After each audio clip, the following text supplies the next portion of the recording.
This is The Raid, exposing the dark world of America's deportation machine. I'm your host, John Carlos Frey. On the podcast today is Thomas Saenz, the President and General Counsel for MALDEF, the Mexican-American Legal Defense and Educational Fund. Thomas leads the organization in pursuing litigation policy, advocacy, and community education to promote the civil rights of all Latinos living in the United States in the areas of education, employment, immigrant rights, voting rights, and freedom from open bias. Saenz is a graduate of Yale Law School. He served as a law clerk for 2 federal judges before initially joining MALDEF in 1993, and he's argued before the Supreme Court. Thomas has served as the president of MALDEF since 2009. Welcome to the podcast. Thank you. It's a pleasure to have you here.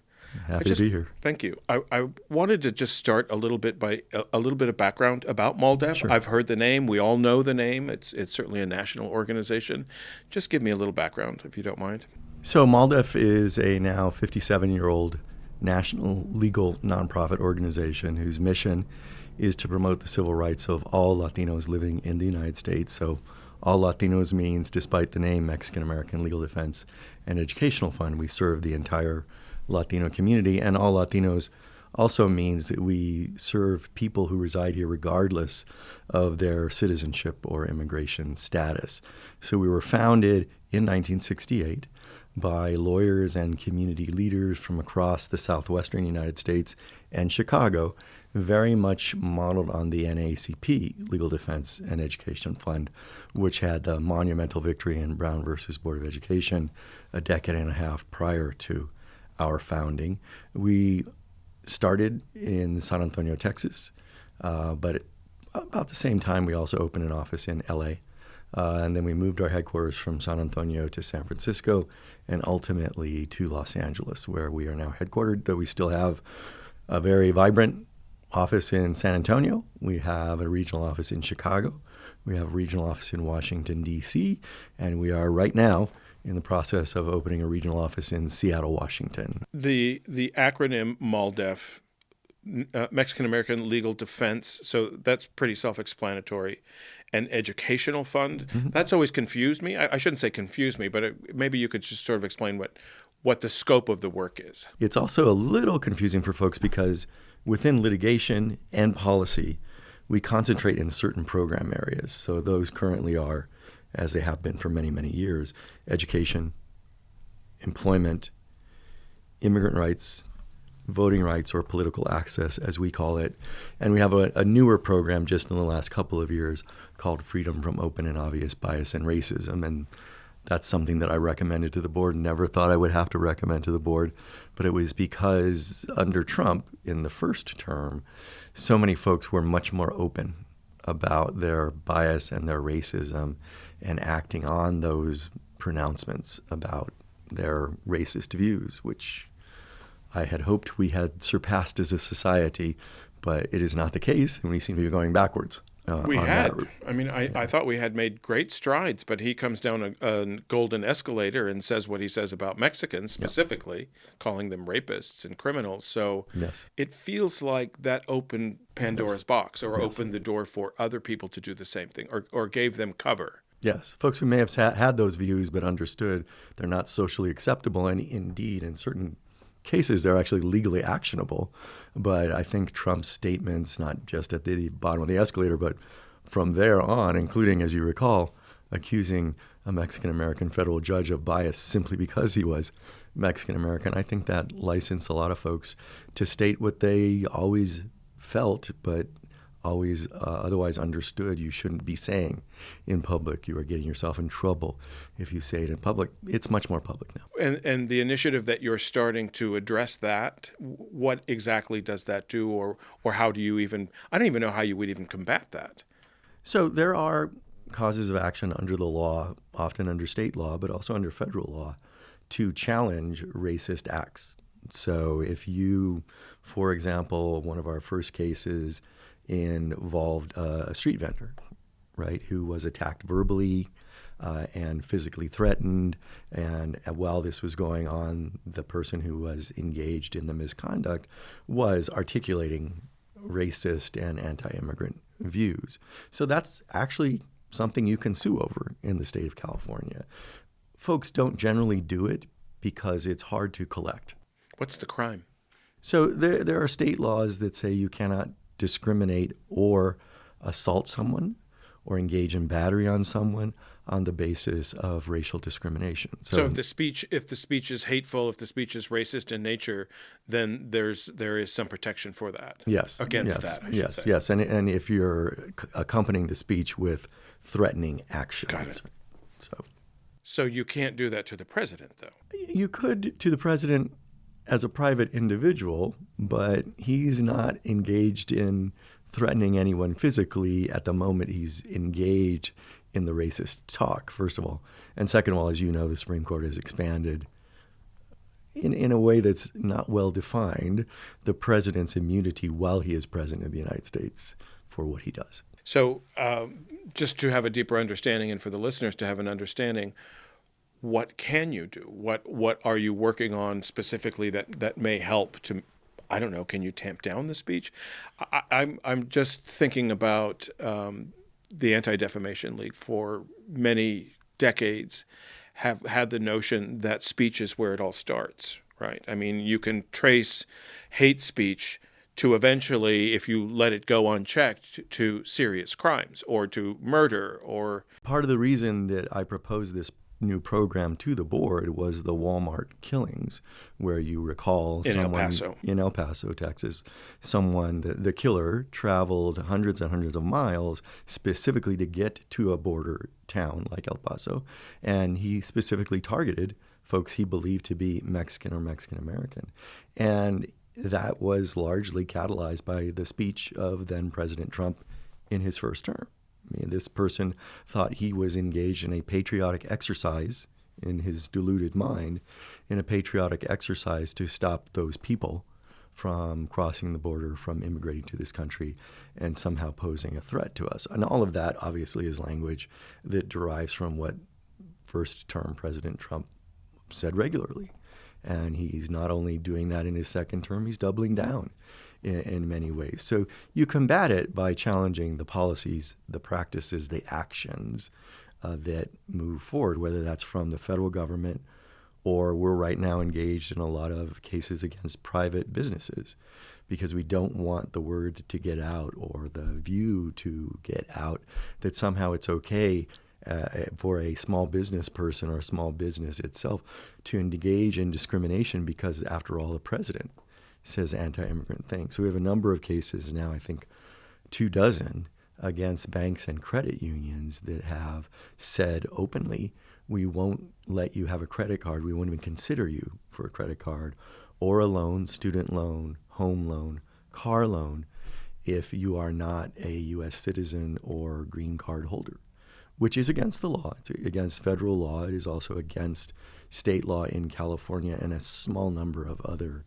states as well. So over 24 cases against banks and credit unions, but we have also sued a property management corporation that said to a potential tenant the same thing: we won't rent you unless you're a citizen or green card holder, against a private university in the state of California, which similarly said we won't admit you whether or not you can pay the tuition if you are not a citizen or green card holder. So it spreads throughout different kinds of businesses if you don't do something to stop it. But there are laws that prevent discrimination on the basis of citizenship or immigration status, and that's what we are enforcing through our lawsuits, trying to send a deterrent message: don't engage in this conduct. Whether or not you think what the president says empowers you to do it, it does not, and the law provides avenues of suing you and collecting from you for what you are doing. So just because the president says it doesn't mean that you now have cover from the law. That's right. That's right. I heard a story of a local newspaper who wrote a story about an undocumented immigrant who was detained, and the newspaper wrote a story about this man not being home for Thanksgiving. He was the patriarch of the family. He wasn't going to be there for Thanksgiving. He had been in Los Angeles for 30 years. They did a really nice human interest story. And I guess the Department of Homeland Security didn't like him being portrayed in a positive light, so they disparaged him. Mm-hmm. They made it seem as though he was a pedophile. Mm-hmm. They trumped up charges against him that were false. Mm-hmm. He was eventually released without charges, so they must have been false. Mm-hmm. But that's flat out lying about a man's character in the most heinous way, that he's a pedophile. That follows him everywhere.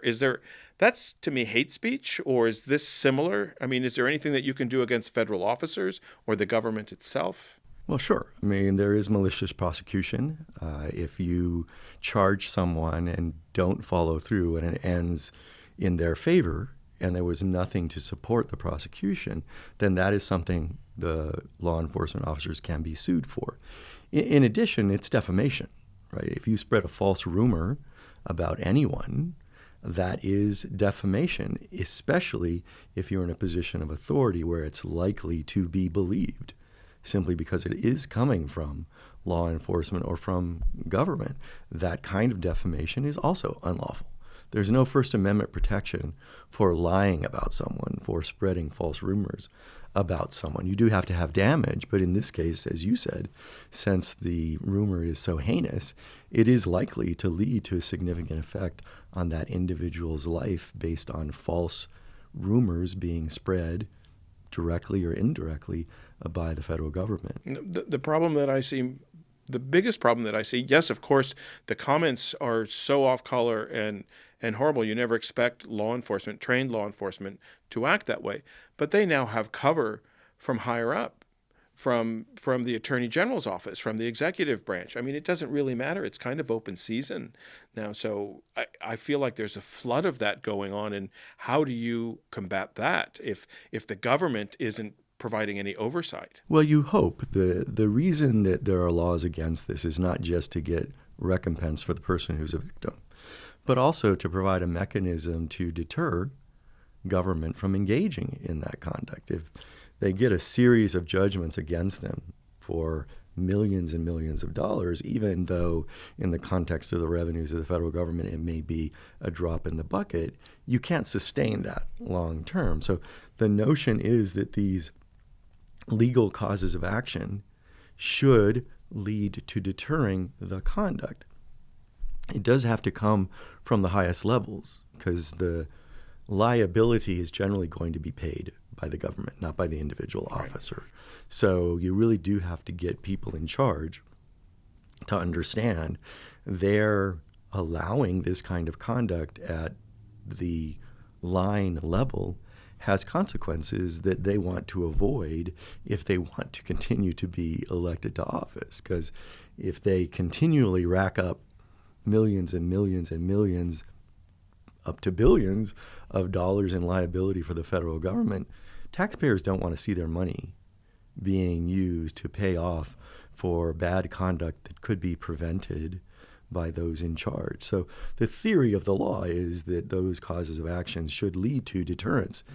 With this administration, I'm not sure it has that effect, in part because the president, despite his stated aspirations for an unconstitutional third term, is going to be gone before most of these cases are actually resolved, because they are designed to take a long period of time. And that means he won't face the consequences.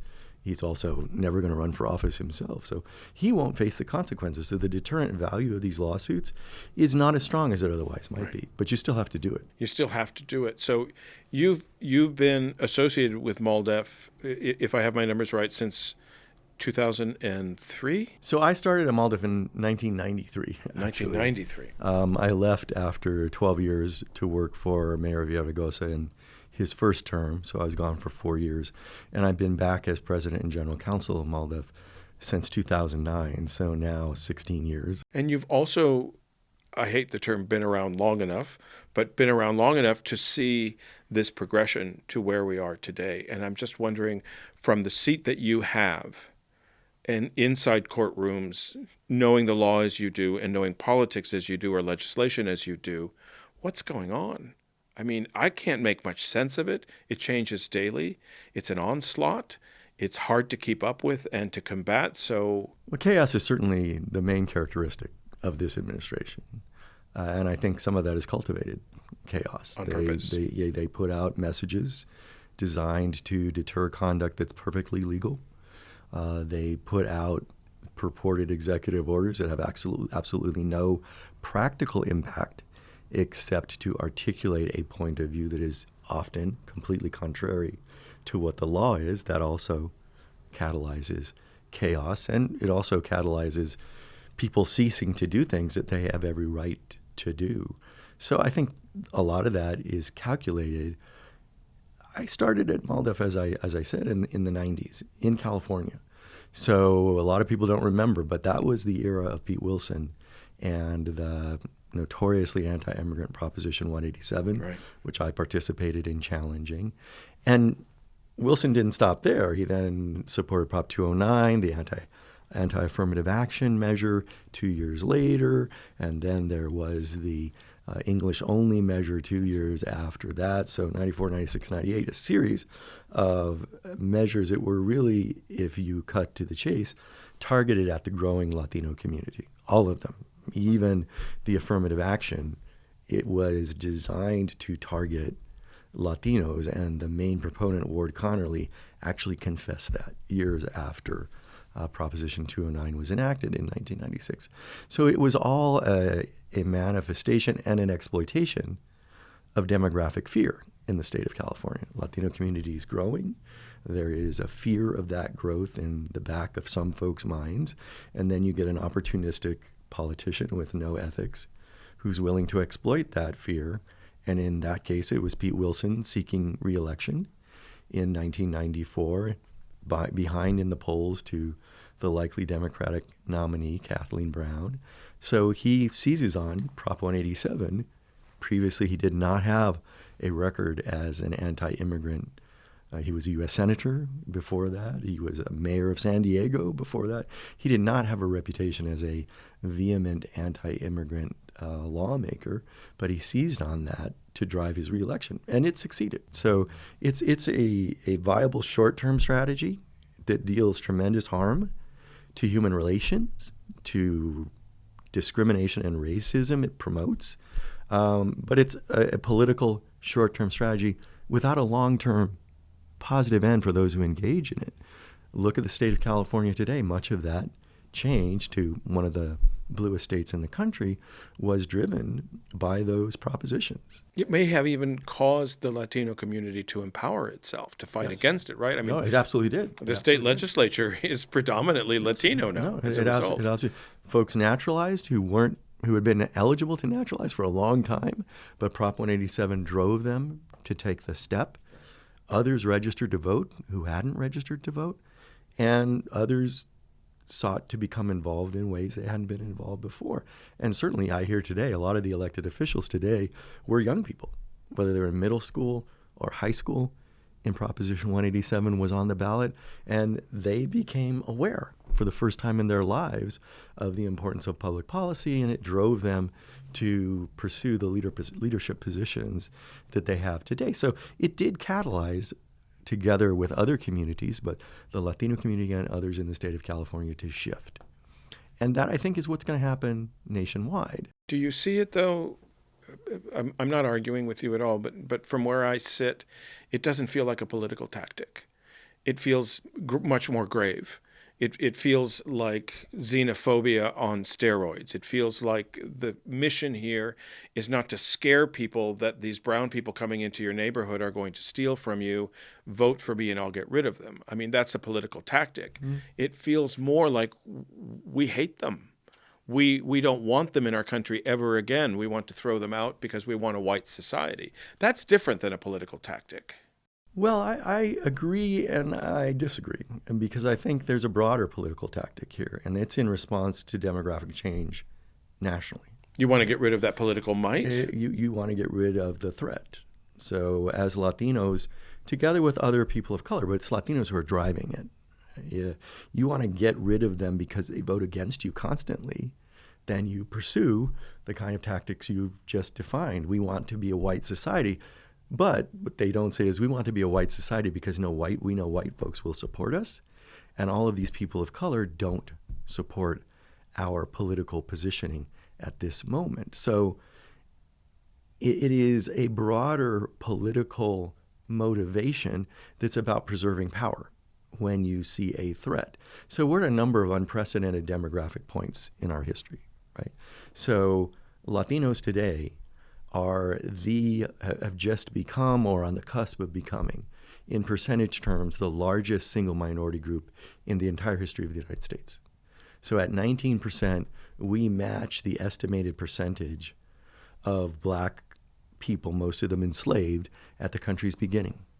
And it's been a reduction ever since then. So since the beginning of our country, this is the first time any single minority group has comprised 19, soon 20% of the population. So unprecedented in 200 and almost 50 years. In addition, you have all of the minority groups together comprising an unprecedented percentage, 40% of the population. So that's the perceived threat to those who are in power, because they can't, whether because they don't want to or because they've been unsuccessful, they can't garner sufficient votes from those growing communities. So what do?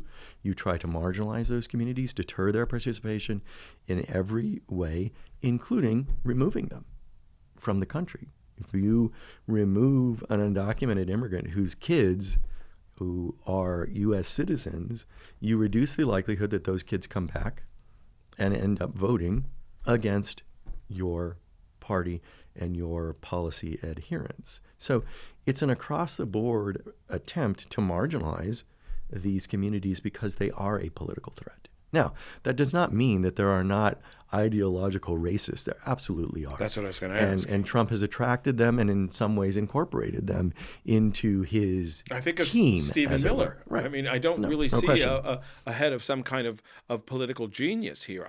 I see a man bent on hate. No, I mean, I think Tom Homan is also a racist. Correct.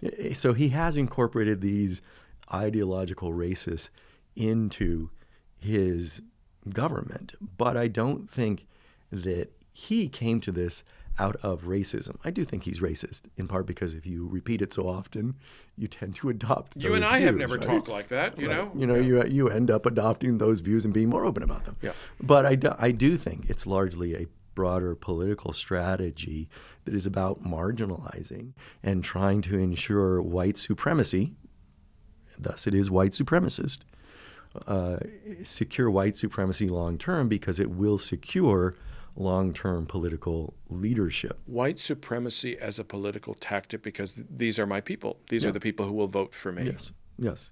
And I think some of them may hope that over time they'll get more and more adherents. That's why they were so excited that the Trump vote among Latinos reaching out to them. Went up in 2024, right? Of course, then he adopted policies and practices that has alienated nearly every one of those folks who voted for him. So long term, that's not going to stick. But I think that some of them may have ambitions of convincing, if not pushing, some folks into voting with those who are in power today. But the long-term strategy is really to marginalize and eliminate folks who will not toe the line when it comes to the policies and politics of those in power. So, I mean, it's a fascinating discussion for me, but what I'm seeing in its most extreme is let's create a very large police force that will round people up and deport them, or make it so bad here in the United States that you will deport yourself. But it's not just that. That's what we see on social media and on television, which scares people. You were just saying before we started the podcast that there's also maneuvering within legal channels, depriving people of rights or access that they may have had before, like getting rid of the entire DEI program. Yes. Or you're talking about in-state tuition. Can you sort of share what you're working with or fighting against?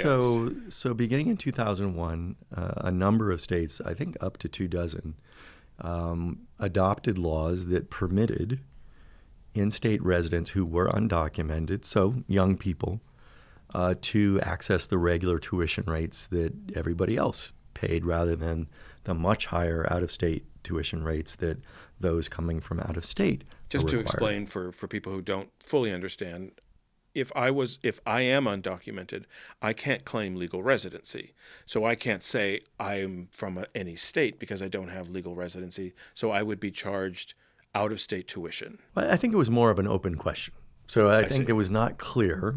But then, as I said, a number of other states enacted these laws that said if you went to high school in the state, graduated from high school in this state, and there may have been other requirements, including residence, then you may pay regular tuition rates despite the fact that you are undocumented.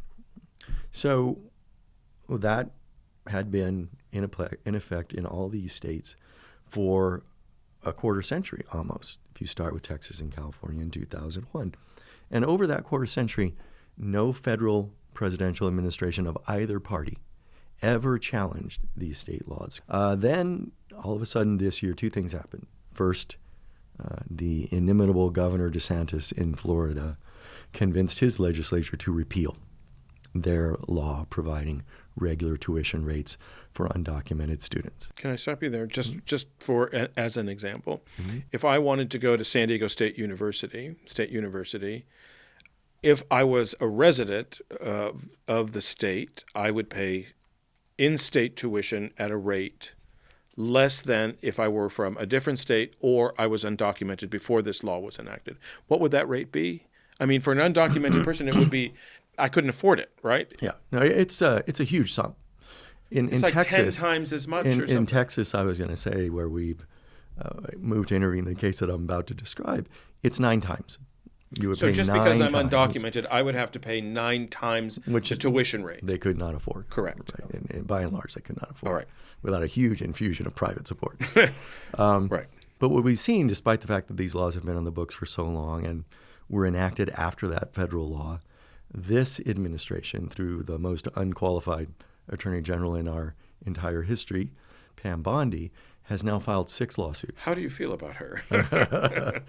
Now filed 6 lawsuits challenging various states' ability to continue to allow undocumented students to pay regular tuition, grounds? Arguing that they are preempted by that federal law from 1996, and arguing that they're so obviously preempted that you can decide, courts, in an expedited fashion to eliminate it. So this started with Texas, which in early June, the federal government filed a lawsuit in the afternoon of June 3rd, I believe it was, challenging the state law on the books since 2001 as preempted by that 1996 federal law. And in the exact same afternoon, having colluded with Attorney General Paxton in Texas, the federal government and the state filed together an agreed settlement called a consent decree that stated we agree this law is preempted and therefore should be enjoined from being enforced in the future.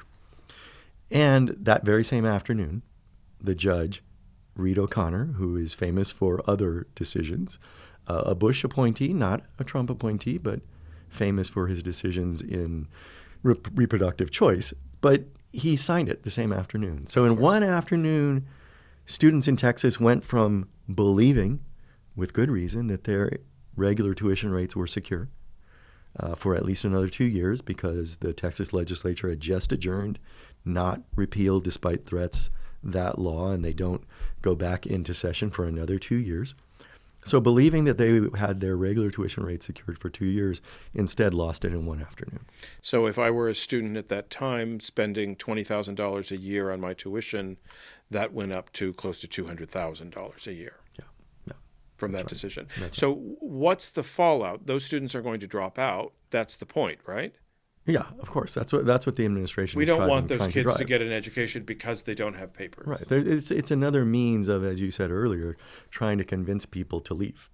Right. So if you're a student who's doing well in school and you're seeking a higher education, you're no longer going to be looking for that higher education where you live.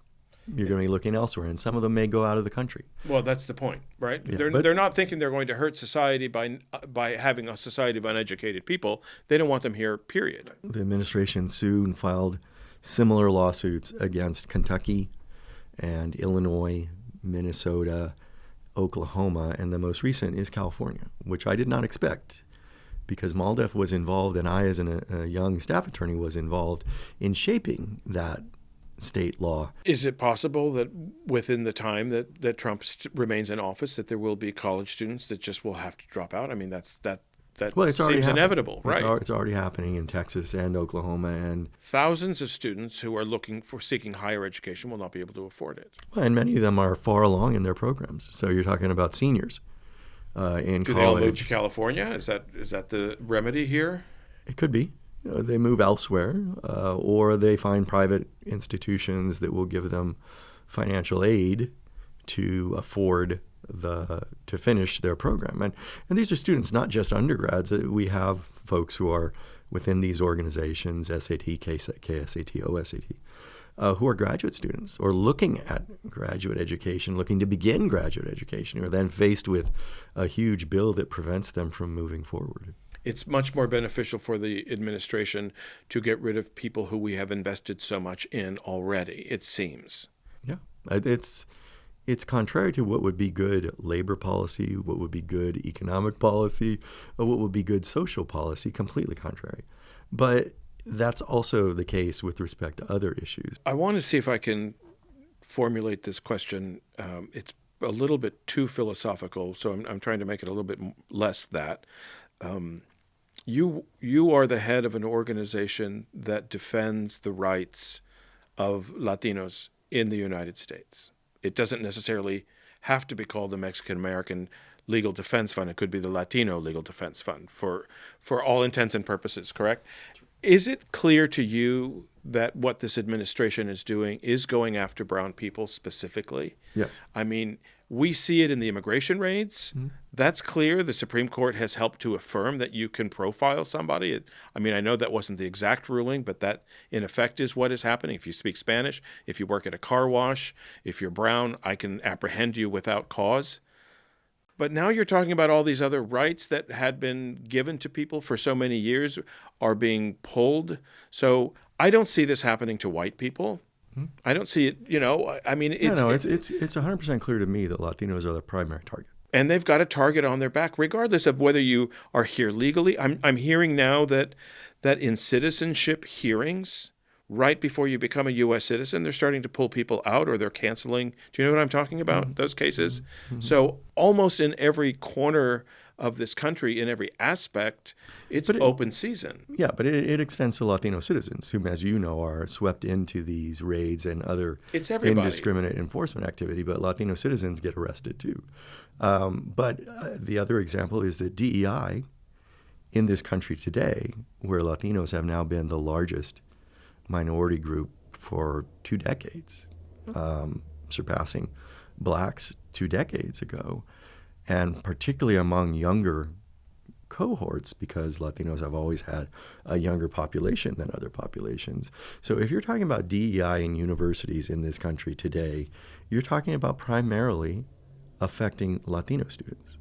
More than black students, more than API students, you are primarily talking about affecting Latino students. And if you needed any other proof, just a few months ago, this administration ended, without congressional authorization, HSI funding, which is funding that was under federal statute designed for HSIs, Hispanic Serving Institutions. And these are higher education institutions, community colleges up to universities. Federal grants, federal funding. Grants from the federal government to serve Hispanic students. So they are HSIs that get funding. If you reach a certain percentage of your population in a school that is Latino, you become an HSI and eligible for this funding. So the administration decided to end it for HSIs. Do they have a reason? Their view is that it's unlawful. Now, there's nothing to support that. There was pending litigation where the state of Tennessee was suing the federal government, arguing that HSI funding is unlawful. But they targeted HSI funding and then other minority-serving institutions. But they left HBCU funding, historically black colleges and universities funding, in place. And in one of the most crass developments I can imagine, they shifted the funding that was to go to HSIs and gave it to HBCUs. Wow. And that's divide and conquer. That's a slap strategy in the face. In the most crass manner you can imagine. So that to me makes clear that while they are targeting lots of communities, Latinos are the first target. And again, it's not without grounding in their recognition that Latinos are the fastest growing and largest group. That's what I was going to ask. That's the political threat to them. So you think that all of this depletion of rights and services and ways that Latinos had to get a leg up, to improve their quality of life, all of these things are being taken away, in addition to getting rid of them by apprehending them and deporting them. So that's in addition to what you're talking about, is a political strategy. Yes, ultimately it is. If you look at, so we're also involved in voting rights. We were involved in challenging the Texas mid-decade redistricting because it basically eliminated Latino seats in Congress in the Texas delegation. It didn't have to do it, but it did it as the chosen path to get more Republican seats. Could have created Republican seats elsewhere, but it specifically targeted the elimination of Latino seats and one black seat. So race-driven, clearly on its face. As you know, the Supreme Court majority has now allowed that map to go forward for 2026. So there will be Latino Congress members who lose their jobs, and potentially black Congress members who lose their jobs. And that's entirely by design. And that, remember that mid-decade redistricting didn't emerge from Texas politicians. It was an attempt by Trump to stop what will still happen. He will lose his majority in the House, even under that new map, in part because Prop 50 in California will neutralize it. If we don't attack brown people, I'm saying Latinos, we won't win elections in the near future. Yeah, and that's, they've seen it. California changed. Arizona has changed. And it's irreversible. The only way that we're going to reverse it is that we take away those rights and we get rid of them. Mm-hmm. That's right. You see it that simply? I do. In the end, that's what's behind it. But don't you think that the lion is out of the cage already? This is a massive population. It was Mexico before it was the United States. No, yes, I don't think it's going to succeed. I do think it's a last-ditch strategy. Just as in California, it didn't succeed. Right? It took a few years, but ultimately the state began to flip. So that's going to happen state by state. Again, it's not just California now. Arizona has changed. Right? It now has a Democratic governor and 2 Democratic senators. And that was unheard of 10 years ago. Texas seems to be heading in that direction. Texas is heading in that direction, though they are doing the most, perhaps, of any state. Well, they have the right governor and the right attorney general. To deter participation in the vote, to limit power and authority at every level. To gerrymander, So, but yeah, ultimately, I wrote a piece in 2016 where my view was that the Democrats were concentrating on the wrong belt, because you remember after 2016, it was the Rust Belt that Hillary lost despite expectations because of what happened in Michigan and Ohio and Pennsylvania, the Rust Belt. I said then, really the Democrats should be looking at the Brown Belt. That's the future. The Brown Belt extends from California to Texas. And once Texas flips, it's game over. It's over. For the foreseeable future, right? So Arizona has flipped. Nevada is in the process of flipping. Colorado, all of those states flipping from purple at best but red more likely is because of the growth of the Latino population and the effects of that growth on other populations. So it's not only Latinos that are driving those elections, or they're largely responsible for it, but other people become more used to Latinos being Americans and not threatening traditional American values, actually believing in traditional American values, and they start to see, like in California, the amount of anti-Latino racism goes down as you see more and more Latino people in power, making contributions, doing things beyond what they always do, which you know what that is, cleaning people's houses, doing the gardening, taking care of the infants and children. When people see more and more Latinos as peers, the racism goes down. And that's what happened in California. It's happening in these other states. Once Texas flips, it's over. And that's why I think there's so much attention on Texas as national strategy, because the smart folks, the Karl Roves of today, understand once Texas flips, it's over as far as national elections go for the foreseeable future. So, not to put words in your mouth, the strategy that you're seeing now with mass deportation and the brutal nature of them, the violent nature of them, is short-sighted. You are only, it seems, going to turn off voters that you used to have, or they may come out against you. They may rally and organize and run for offices themselves or get people to vote, kind of what happened in California, and you're only empowering them. Do you see that happening? Yes. Yes. As I said, now it's not just California. 10 years ago, we wouldn't be talking about Arizona flipping. It's flipped. It's because we are attacking that very population that they're saying, F you, I'll show you who I am. And unfortunately for them, it's a long-term effect. Look at California. We have intergenerational. It's not going to turn red anytime Right. soon. We have intergenerational hostility in the state of California among Latinos toward the Republican Party.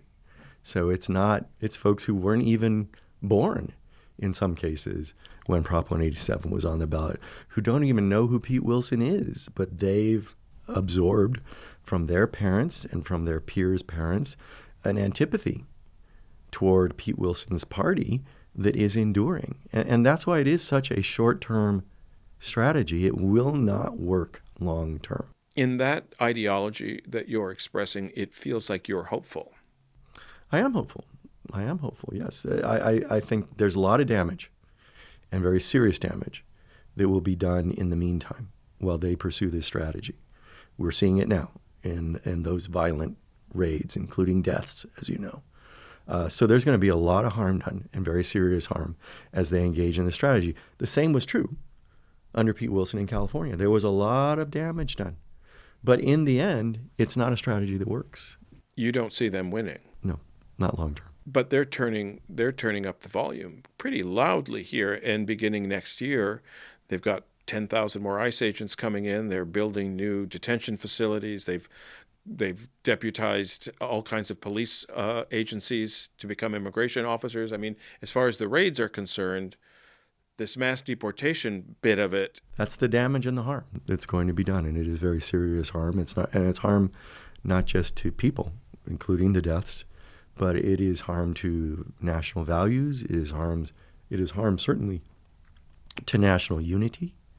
It is certainly harm to mental health across the country, but particularly in the states and areas that are targeted first. How do you, as MALDEF, protect immigrant rights during this time? We bring the lawsuits that challenge the practices, that challenge the policy measures. And then there are other folks whose role is to make sure that we are organized as a community and we are participating, indeed increasing participation in civic engagement, including voting, and that translates into a real warning. My hope is that the 2026 election, though there have been many elections, it should have been a warning to those who engage in these tactics time after time.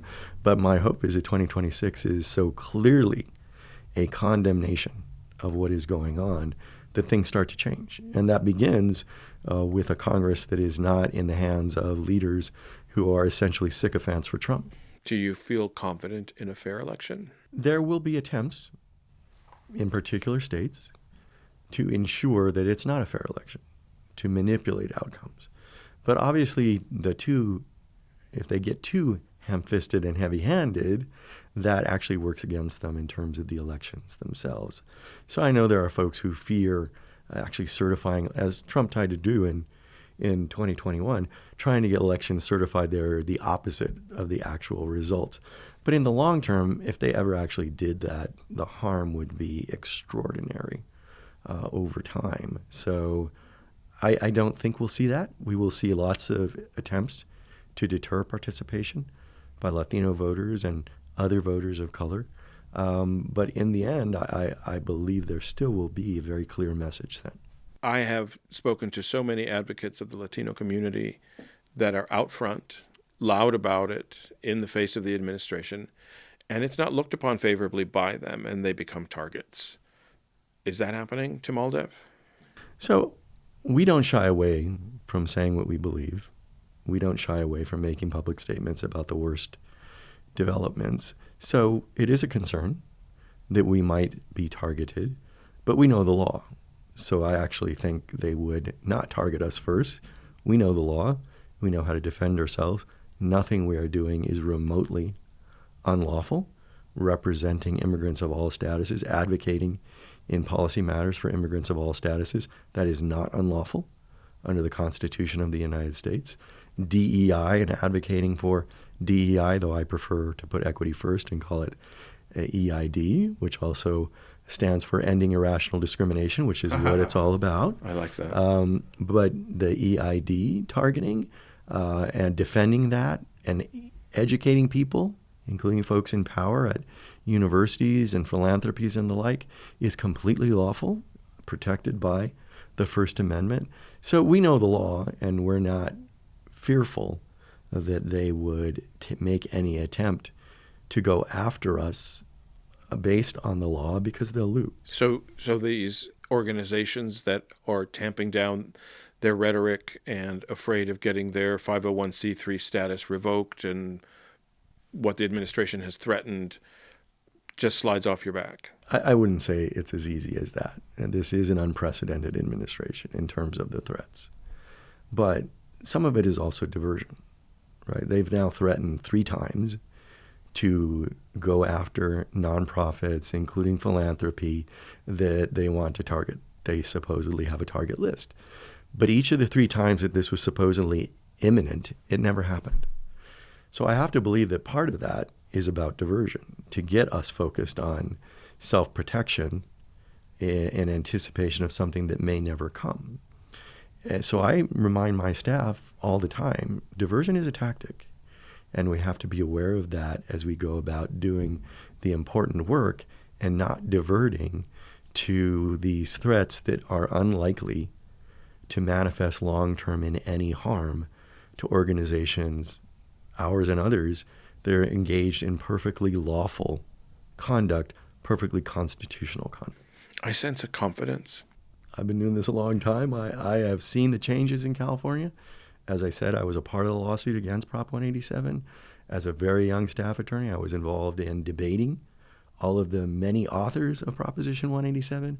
And when it passed with 59% of the vote, it was a bit demoralizing. But I've now seen what happened afterwards, both in court, where we won, and won resoundingly, and in the public arena with the wholesale change over decades of the politics of California. So that's, I think, where the confidence comes. I've been a front and center witness and even participant in where this has happened before in the state of California. So I know, I've read to the end of the story, unlike Trump, unlike Jan Brewer, unlike others. I know where it ends.